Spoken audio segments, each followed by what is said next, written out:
You're watching Casually Baked, the podcast, home base for the Canna Curious. Thanks for tuning in. It's high time. We had a high time together. Settle in. It's time to get casually baked. Ryan Miller, I'm happy to have you in the studio with me today. And I'm equally as happy and excited to be here. Thank you for the opportunity. Yeah, you are a good big talk partner. Let's do it. I'm fired up. I know, right? I don't do small talk so well. Well, I know. That's why it's been so long for me getting you in the studio, because every time I see you at an event, you're talking to someone and I don't want to be a bitch and go interrupt. And so then I'm like hanging out and then I look up and you're a ninja, you're gone. And then I spot you again and you're in another deep conversation. So at the Mary Jane's, the Women of Weed, I think I put the hammer down. Yes. And thank you for that. That was a fantastic event, wasn't it? Yeah, it was great. Yeah, Tolly did an outstanding job with that. She did. And I think I even recommended on an earlier podcast that people do a screening in their own community. I think it's great for newbies. No, it was a great film. Yeah. I learned a lot from it.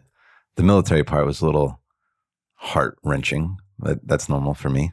Yeah, I'm sure. Well, let's talk about that a little bit. Sure. So you are the founder of Operation EVAC. And this is it's educating veterans about cannabis. And so what inspired you to start that? Tell me a little bit about your story. No, thank you for asking. After high school, I joined the Marine Corps. I was stationed in Okinawa, Japan. From there, I deployed to Brunei, Bali, Indonesia, Malaysia, Singapore, Philippines, Hong Kong, Thailand, Australia, and Korea twice. And I feel like we could make a rap out of that. Maybe back burner. It flows kind of nicely, doesn't it? And with all those countries and all that experiences, notice I didn't mention Iraq. And notice I didn't mention Afghanistan. And those are the top two places everyone asks about after I self-identify as a veteran. And so for my 20s, basically, I allowed that lack of combat experience to inform me of a sense of an unfulfilled military experience. Interesting. And that led to the darkness, comfort eating, depression napping, alcoholism, excessive pornography usage, failed careers, failed relationships, obesity, 280 pounds. What? And I had an experience where at the same time, a girlfriend left me and my Xbox 360 broke. Oh, it's devastated, right? And instead of getting a new Xbox, I got a gym membership. And through a process I later learned was called transmutation, channeling negative energy into positive activity. Instead of reaching for the donut, I reached for my sneakers. Instead of laying down for a nap, I went out for a run. And over time, my clothes fit better. I felt better. And when negative feelings did arrive, I had a positive coping strategy to deal with it. And so I arrived at a certain level of healing. And at the time I was working at Harborside Health Center, and the co-founder, Dave Weddingdress, asked me if I'd like to start a veteran support group. And at the time I was dating a PhD, and we had already kind of discussed some programming. So I felt prepared for the opportunity. And so we did that for 2.5 years, and we called it Harborside Heroes. And so that was the first iteration of Operation EVAC. And I'll always be thankful for Harborside for incubating this program that we have. Nice. So you had a stint with veteran suicide prevention. Is that something that you dealt with personally, or it was okay, let's talk about that. Thank you. That's something that's always been an option for me. In my youth, even like pre-adolescence, crisis in the family, crisis at school. Well, if I'm not around, I don't have to manage this crisis. I always wonder what that mentality is. if I'm not around, I don't have to manage this crisis. It's fear-based. Yeah, of course. Mm-hmm. And the fear of letting people down, right? Letting down my family, letting down my mentors. In the military, it's the biggest fear is the fear of letting down that comrade to your left and your right. And so, yeah, at this time, about 2013 around, there were a bunch of Bay Area veterans that were dying.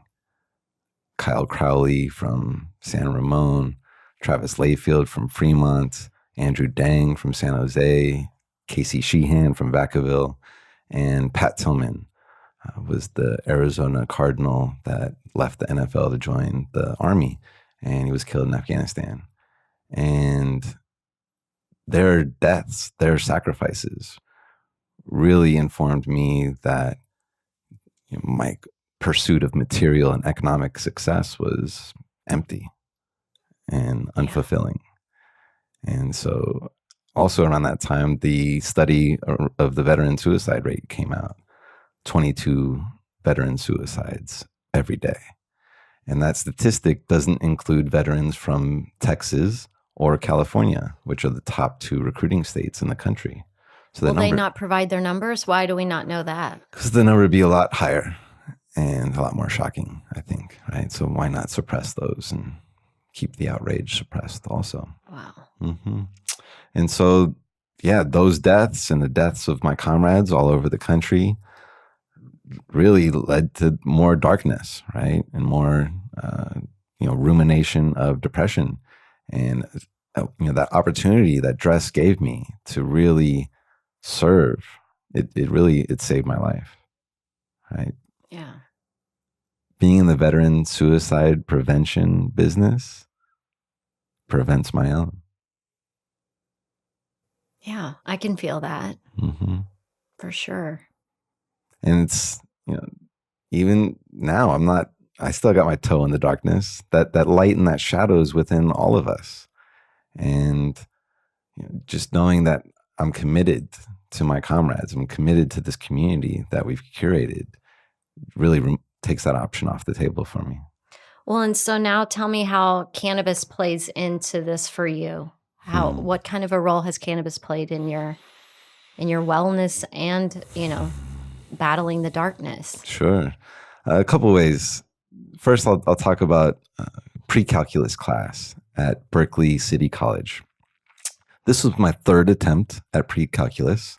I'm not really a math guy. My mom taught me how to read before kindergarten, and I wish she would have taught me algebra. So the first midterm, right, was being handed out.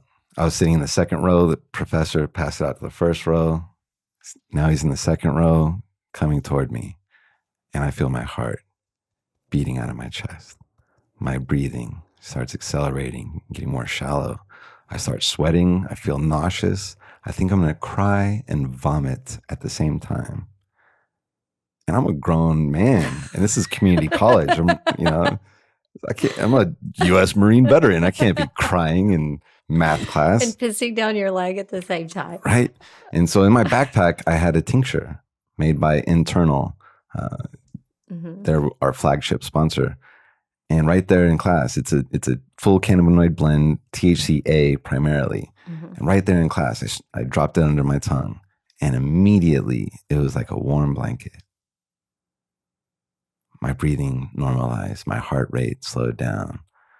I was able to focus on the task at hand. And I got an A on the exam. Well done. You know what I'm saying? Nice. So cannabis has been fantastic. And another short story, I was experiencing some romantic heartache at some point. And I decided to kind of abstain from the herb for the day, kind of give myself a chance to feel. And because I was worried if I'm using this as like a crutch or anything or something to avoid my feelings. And so I spent the day in my feelings, and I waited until about 6 p.m. to smoke a joint. And you know what? As soon as I did, I felt so much better. And I was like, what the hell did I wait all day for this for? Well, and I was actually going to say too, when you microdose, you can feel your feelings deeper and make some cosmic connections that you wouldn't have otherwise. So yes, I would have told you to smoke way earlier too. Totally. And you know, it's just something else I've suffered from is social anxiety. I'm terrified of introducing myself to strangers. I don't have my name tapes on me anymore, saying my name in U.S. Marines. I don't have my rank anymore, telling me where I'm at in the social hierarchy. And so networking is tough for somebody with social anxiety. I went to a Veterans in Technology event, and I had to have 3 drinks at the bar before I even approached the group. And so I found with herb, if I roll a joint and light it in public, I don't have to introduce myself to people. People introduce themselves to me. There you go. And so it's a great, magnet for relationships. Yeah. I've never had that problem. I can appreciate where you're coming from. Now, I'm nervous to recite people's names in public because I have terrible short-term memory loss when it comes to cannabis. And so I'm mortified for an opposite reason, networking. Because I'll run into people that I fucking know who they are, right. and I cannot recall their name. And so then I'm just flailing and being like, oh, hey, girl, or hey, mama, hey, lady, right? Hey, boss lady. Like, I hate that. Like, I need to know their names. It's tough. It is tough. And you know, nobody likes anything better than the sound of their own name, right? And so I think it is also, you know, a demonstration of vulnerability when you do say, hey, remind me your name. Yeah. Right? I know your name, but I'm just terrible at these things, right? And so, because you can try to fake it, right? When I lived in Japan, I would say, how do you spell your name? Right? P-A-T. Right? Or be like Yuki, Y-U-K-I, dude. It's not that difficult, right? But it's tough. Well, and typically I can just look on Instagram and be like, oh yeah. Or once they walk away and the pressure's off, I immediately remember their name. So then when I see them casually later, I can be like, oh, hey, Linda. Right. I see you over there, Linda. And one trick I'll do is I'll introduce them to somebody whose name I do know. Hey, I want to introduce you to, right, Joanna. And then they'll introduce themselves when I fail to. Yeah, so, that's a good trick. Sometimes whoever I'm with, I'll say, if I don't say this person's name, it's because I can't remember it. So you have to just go ahead and introduce yourself. Yeah. And in Operation Evac, we'll wear name tags. And a lot of the times I'll just leave it on throughout the day. I think life would be so much easier if we just had a name tag on. We wouldn't have to struggle with that anymore. Or instead of, we could have the name, but I would also like a little smiley face series. So we kind of know what we're walking up on. Like, are you having a great day? Are you having a shitty day? Because if you're having a shitty day, I'll approach you differently and I'll make sure I do what I can to raise your vibration. You know what I mean? Like let me help me help you. Sure. And I think if we spend enough time with folks, we do get an understanding of that vibration, how they're feeling, and how we can kind of complement that, or especially not make it worse. Right? Yeah. Are these some of the things that you're teaching the veterans in your class, like how to engage and have these kinds of interactions?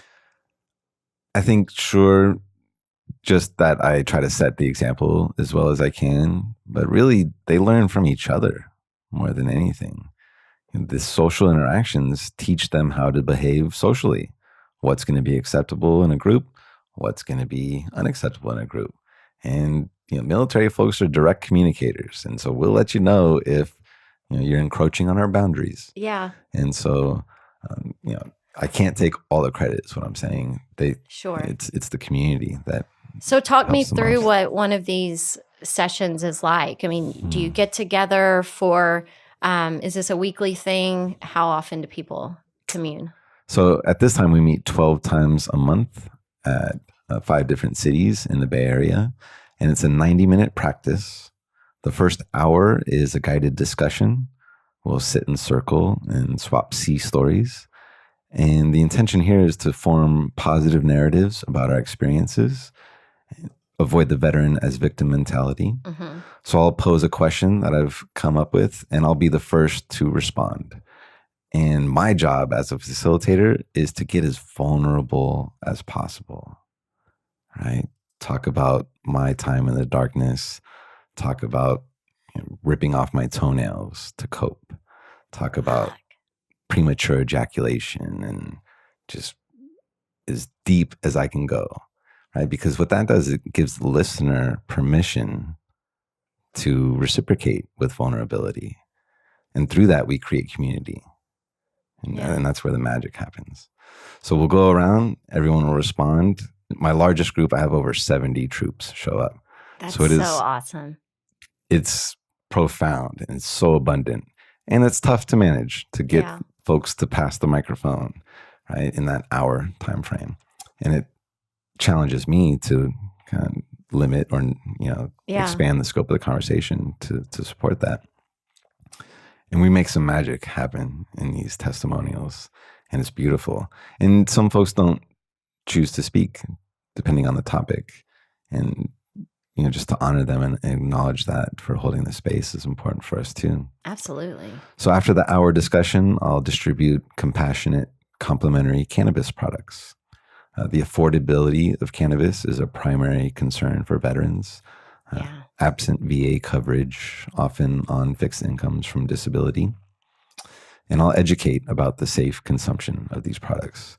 And we all know about the person that had the bad edible experience and then never came back to cannabis from it. Right. And so trying to avoid that as much as possible.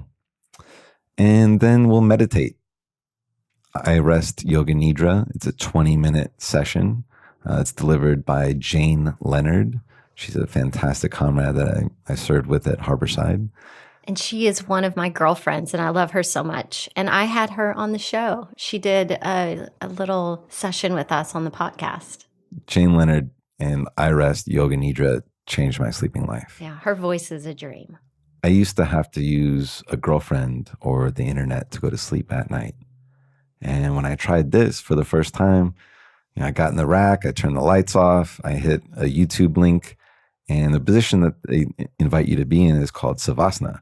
Lay on your back, heels touching, feet fall naturally apart, arms by your side with your palms up. And that's not normally how I sleep. Maybe like fetal position, maybe big spoon if I'm lucky. But I woke up the next morning and my chin was on my chest and my palms were still up. Wow. Didn't move at all. And so, and to empower myself to sleep without any sort of external sources of stimulation was fantastic. And so the hour discussion will often laugh and sometimes cry. Mm-hmm.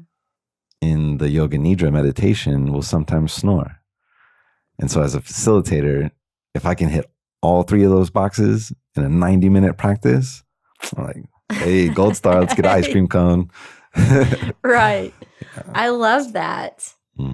So what if somebody wants to replicate this where they live? I know you talk about all this stuff is open source. Right. Being a good human, it's open source. But to me, it seems like it's delicate, And so I feel like there should be some sort of instruction or, are you doing something to help roll this out? Thank you for asking about this. And yes, intentionally. And we've been operating for almost 3 years, and I've been facilitating nearly every conversation myself. And I'm allergic to scalability if it compromises quality. And I have identified a candidate that I'm super excited about.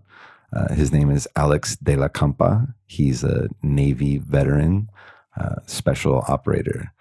And I met him at Harborside. He came to Harborside Heroes once. And then we reconnected on the bus to Standing Rock, North Dakota for the pipeline protest. Nice. I stayed out there for a week and he stayed out there for a couple months. And so he's demonstrated so much commitment to our community, and he's demonstrated so much growth out of his time in the darkness. This man trained his whole life really to be a Navy SEAL. And when an injury robbed him of that opportunity, you can only imagine where Yeah. that can take you. And so to witness so much transformation in him and so much commitment to himself and to serving our community, I couldn't be more thrilled to have him aboard. And so we've attended peer support specialist training in Chicago from the Depression and Bipolar Support Alliance. We've attended this Homefront training by the National Alliance for Mental Illness. And we attended yoga teacher training, mindful resilience for trauma recovery, given by the Veteran Yoga Project. And so, yes, with these trainings, we've developed a program to expand. And once we get Alex on board with the dispensary in San Jose in the South Bay, we will have demonstrated scalability and start rolling this out to a city near you. That is very exciting. Thank you. Well done. Thank you. No, just veterans in every community, and we're all seeking community and recovery from our experiences. This is where we receive. You're doing a wonderful thing. Thank you. Yes. Thank you. It's a privilege. It's really a privilege to have found my path and my purpose. It's a privilege to serve this plant and my people. And for me, as a descendant of colonizers, it's important for me to handle this plant with integrity. Right? The curandero, the curanderismo are the indigenous folk healers of this land that healed their people with these plants before colonization. Yeah. And so it's my responsibility, it's my moral obligation to serve these people in this land. And I think that's a conversation that would be fun to go deeper on in another podcast. Podcast 81, perhaps. Yeah. So we talked a little bit about Compassionate Cannabis. And so I'd like to bring up SB 34. You are more versed in that than I am. I saw you speak at one of the fundraisers for it. So the Compassionate Cannabis tax bill has been reintroduced as SB 34. And go. Thank you. I voted for Prop 64. I advocated for Prop 64 because for the greater good. Troopers in Tennessee and Alabama and Wisconsin and Utah are depending on California to lead. And I knew that it put my business model at risk. And I was confident that through organizing and through advocacy, we could change it. I prefer to work with progress than work against it. And so last year was SB 289 by Senator Wiener, and we cleared the House nearly unanimously, the Assembly nearly unanimously, or the Senate, excuse me, and the Assembly nearly unanimously. And I was in Chicago for that training, and I was under the bean, right? And I prayed, and I thought I had a conversation with Governor Jerry Brown. And I thought that we arrived at an understanding. And so I was devastated when he vetoed the bill. Yeah. Like, it made me realize how exhausted I am from this advocacy work for it to just go away at the stroke of a pen. Mm-hmm. And honestly, like, I'm an activist, and I considered self-immolation. Wait, what does that mean? Setting yourself on fire. Right? Shut the front door. Like the monk in Vietnam protesting the Vietnam. Yeah. That's the exact visual that came to my head. And so what's it going to take, right, to understand how important this is? Not that, ever. Right. Just making sure everybody listening, we're all on the same page here. Right. Yeah. Okay. And, right. So I'm super excited and grateful that, as Senator Wiener reintroduced, along with Nancy Skinner, who's co-sponsoring, under SB 34. And I'm excited to get back to work. I'll be going to Sacramento tomorrow, getting back on this horse. And really, it's a privilege. It's a privilege, and it's my responsibility. Veterans get a lot of attention in the chambers of City Hall and state legislature. And so it's my responsibility to elevate the voices of my comrades and to members of the community that I care about. And so the meat of SB 34, what would people be voting on? It would enable partnerships between compassion programs and cannabis dispensaries to store, track, distribute compassionate cannabis. It would also reduce the tax barriers that create barriers to compassion. Sure. Right? There's huge liabilities. If you want to donate product to me, you're going to have to pay taxes on that. And it's irrational. Right. And so for the newbies listening, Compassionate Cannabis is free cannabis product, free flower for people who need it and can't afford it, or they have, maybe they're suffering from, AIDS, or they have PTSD, they're a military veteran, and this is something they're going to need for the rest of their life. Right. And that is an expensive call. And so Compassionate Cannabis allows these people to get natural medicine. And that's a big part of the culture of cannabis in California. Brownie Mary Rathbun and U.S. Air Force Vietnam veteran Dennis Perone created reputations for themselves giving away cannabis in the Castro to primarily gay AIDS patients in San Francisco. And Brownie Mary died in a retirement home for poor people. Right? She gave away dozens and dozens of brownies every single day. Right? And Dennis Perone is like our patron saint of compassion in California. And so it's carrying their torch, right? We're standing on the shoulders of giants in this compassion world. And it's a privilege for me to carry that for Dennis, who's no longer with us. And to just make sure that people know that it exists. Because I feel like if you aren't in the cannabis world, of course you would want this, but you don't know that you want this. You don't know what you don't know. And so that's why it's important to have conversations with people in your community and be the cannabis Sherpa that tells people that compassionate cannabis is a thing and that we really need to get out and vote for SB 34. So totally. These are the ways that we can help make the world a better place. No, thank you. And you're absolutely right. And creating the awareness is super important. That's why I'm so thankful to be here. Luna Stour of Jetty Extracts sponsored us to go to Spain just recently and go to the International Cannabis Business Conference and Spanibus, and that's awesome. Share our story with folks, right? Yeah. And a lot of these folks are entrepreneurs and tech people and don't necessarily have compassion on their radar. And so to share our stories, to be in those rooms with these people that are creating this industry, to ensure that we have this convergence of the suits and the sandals, right? The suits are the tech and the finance folks, and the sandals are the hippies and the smugglers that have traditionally supported this market. And so, my job is to ensure that while the sandals and the suits are together, we're not forgetting about the boots. We're not forgetting about the troops, around 4% of the population that wear the uniform that serves in one of the most violent countries in the world to support all of this. Yeah. Right.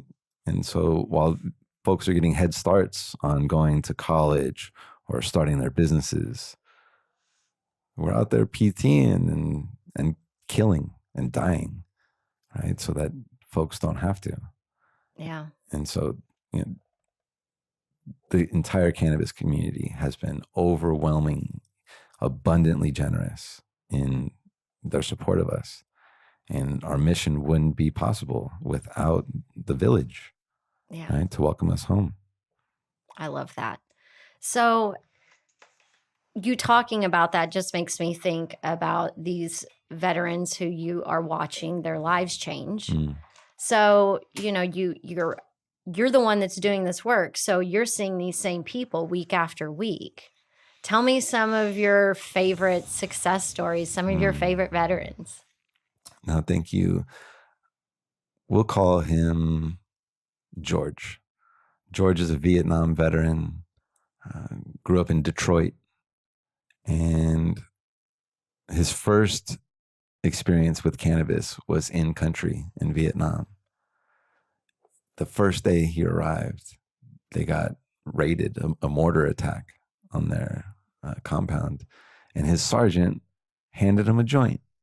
He could tell that he was nervous and afraid. Mm-hmm. Sergeant handed him a joint and said, smoke this. And he said it immediately helped him, right, manage himself and manage the circumstances he was in. He attributes cannabis to bringing him back home safely.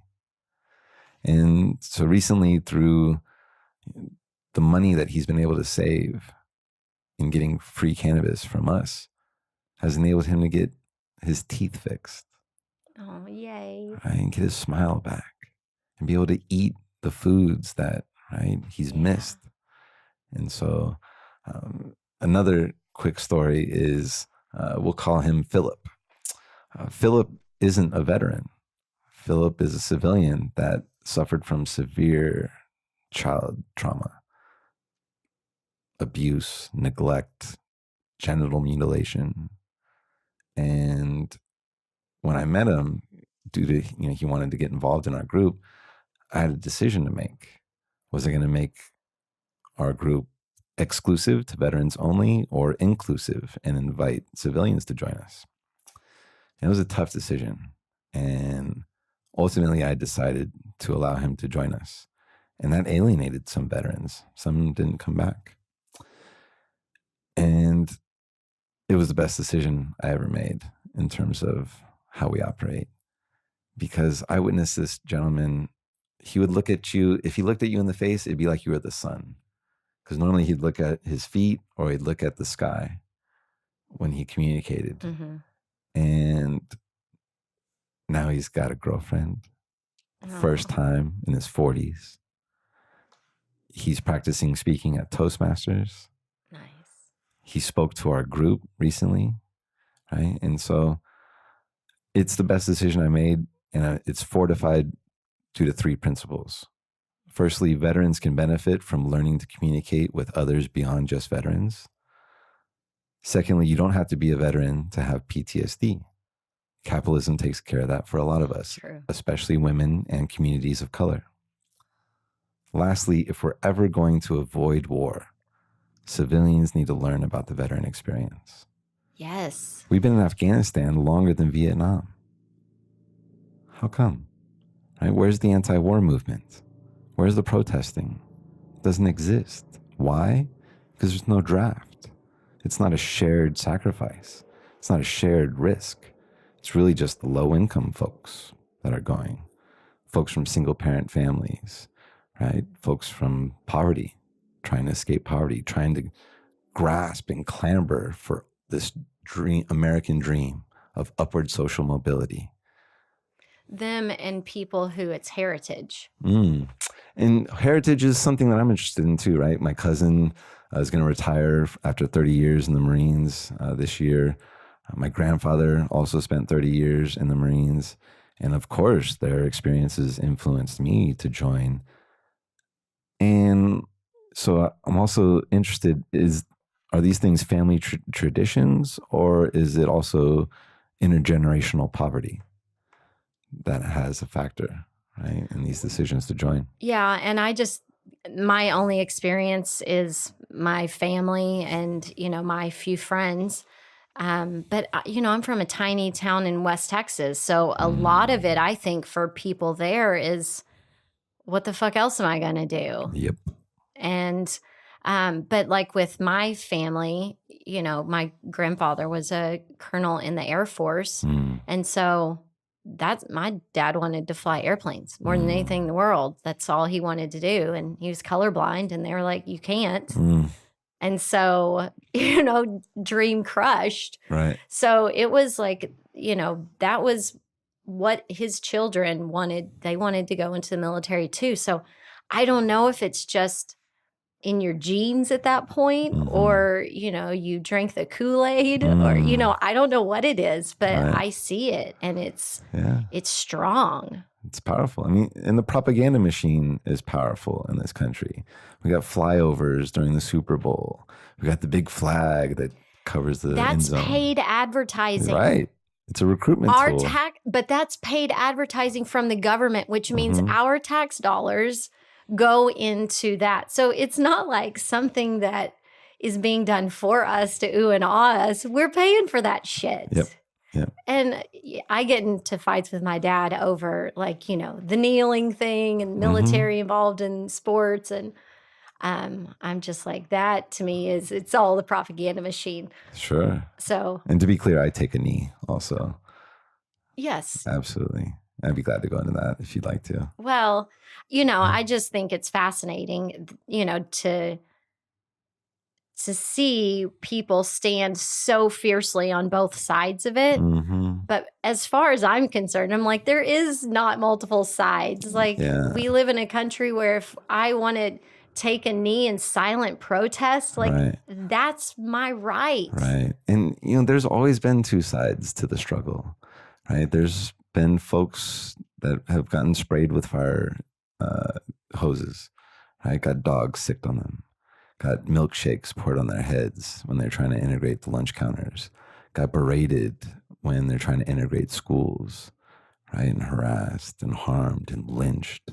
So there's always been two sides to these conversations. And I know that 30 years from now, when I have to look back on my life, I'll be thankful I chose the right side. Well, yeah, it's just like, what can you live with?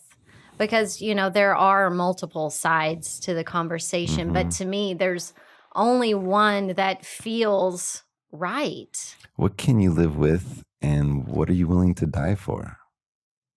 I think it's an important question too. Yeah. Death is just the start of the next chapter, though, right? Am I right or am I right? I agree with you. I think it's really just the beginning, this experience we're having here.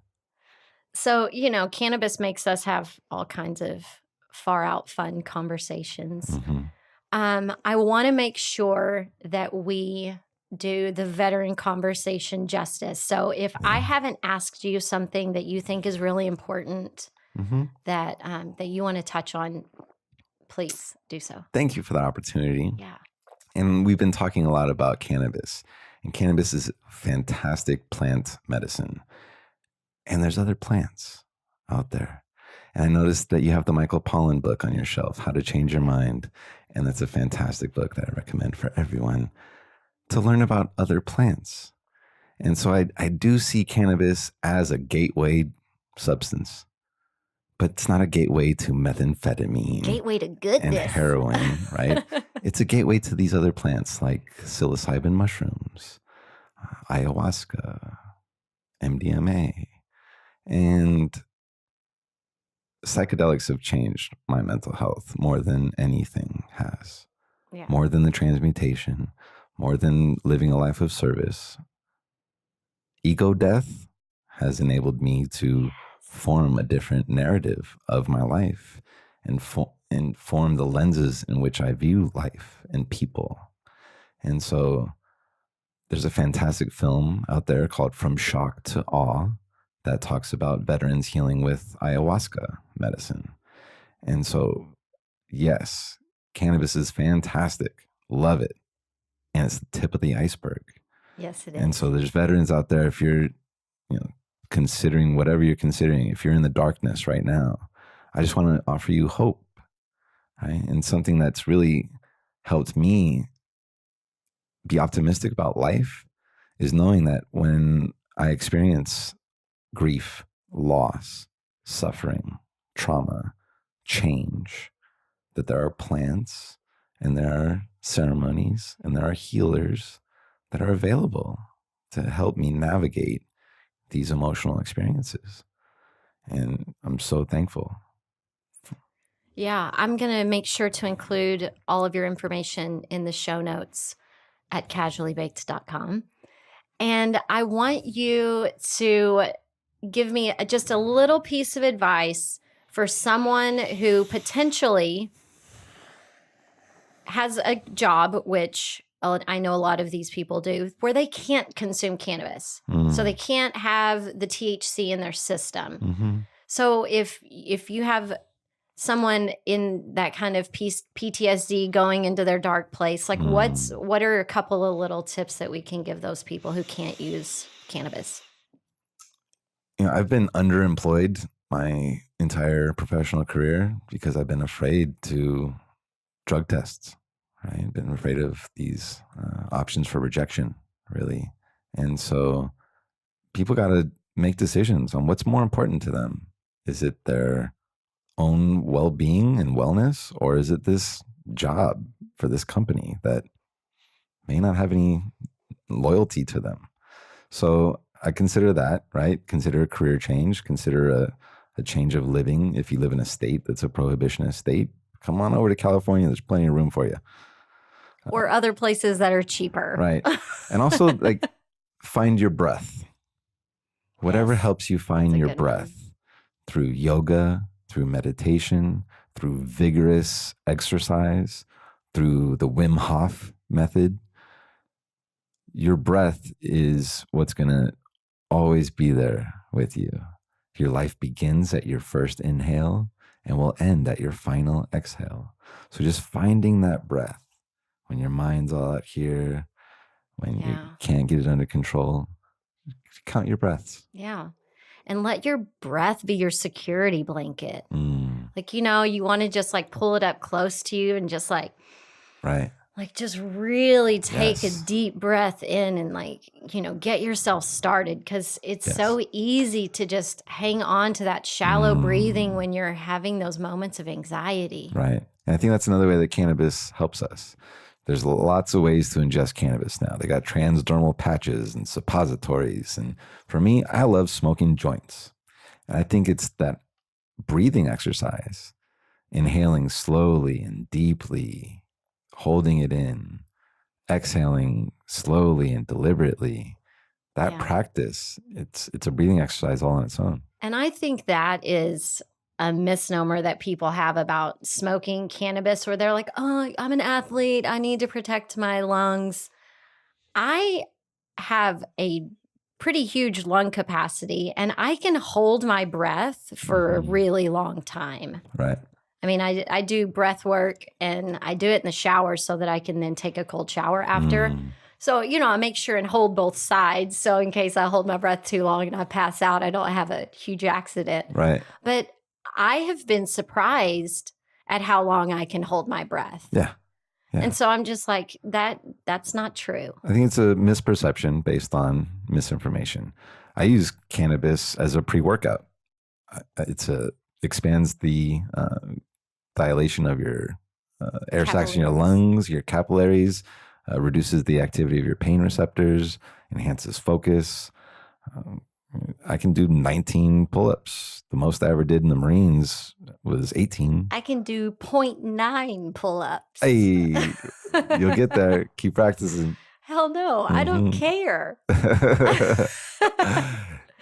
I tried to do CrossFit back in the day whenever it was just coming out into the world. Yeah, how's that? My best friend called them our homeless workouts. She's like, why are we paying to be on the side of the interstate throwing this medicine ball up the hill, doing pull-ups on trees, that kind of shit. But I just couldn't do that stuff. And there's not a modification. And it's just like you keep going through the wad until the time's up or until you get it. And I'm just like, well, if there's not a modification for somebody that's like this, then I don't need to do this. Sure. And really, exercise has been a fantastic coping strategy for me. I can't really say it enough. To channel the aggression, the anger, the sadness in the rowing machine or in the TRX or the pull-up bar or the medicine ball, right? It's really, it's been a blessing to find, to get out of your head, get into your body. Well, because too, there's so much of that misdirected rage and anger on places like Twitter and Facebook. And it's like, stop being a troll and get to the gym. Right.